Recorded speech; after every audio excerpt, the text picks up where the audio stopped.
పేద ప్రజల కష్టాలు తెలుసుకొని దివంగత ముఖ్యమంత్రి రాజశేఖర రెడ్డి గారు ఏ విధంగా అయితే ప్రజలకు అండగా ఉన్నారో అంతకన్నా ఎక్కువగా ఒక అడుగు ముందుకేసి ప్రజల కోసం ఇన్ని సంక్షేమ కార్యక్రమాలకు శ్రీకారం చుట్టారు జగన్మోహన్ రెడ్డి గారు.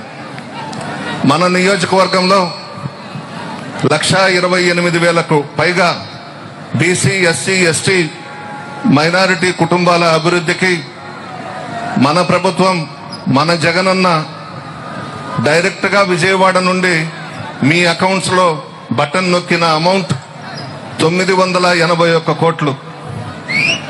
నాన్ డీబీటీ పథకాల ద్వారా 394 కోట్లు ఖర్చు చేయడం జరిగింది.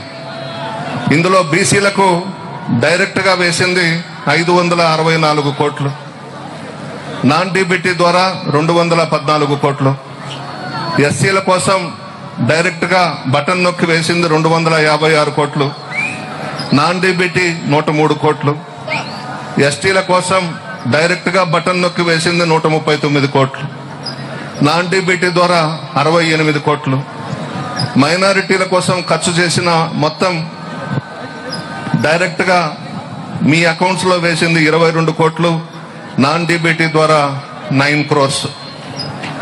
ఒక్కసారి ఆలోచించమంటున్నాను. ఇంచుమించు ఎలక్షన్స్ రాబోతున్నాయి.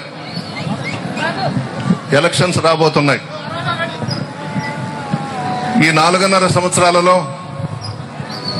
కనబడని వ్యక్తులు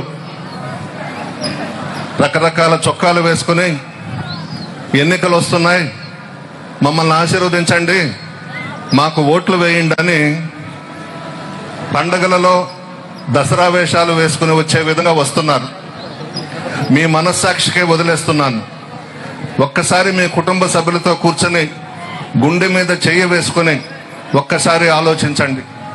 మీరెవ్వరు కూడా అడగకపోయినా మన ప్రభుత్వం అధికారంలోకి రాగానే జగన్మోహన్ రెడ్డి గారు దాదాపు 2,75,000 కోట్లు నేరుగా మీ అకౌంట్స్లో వేయడం జరిగింది. ఈరోజు వేషాలు వేసుకుని వస్తున్నారు ఉద్ధరిస్తామని. చంద్రబాబు, ఆయన దత్తపుత్రుడు పవన్ కళ్యాణ్.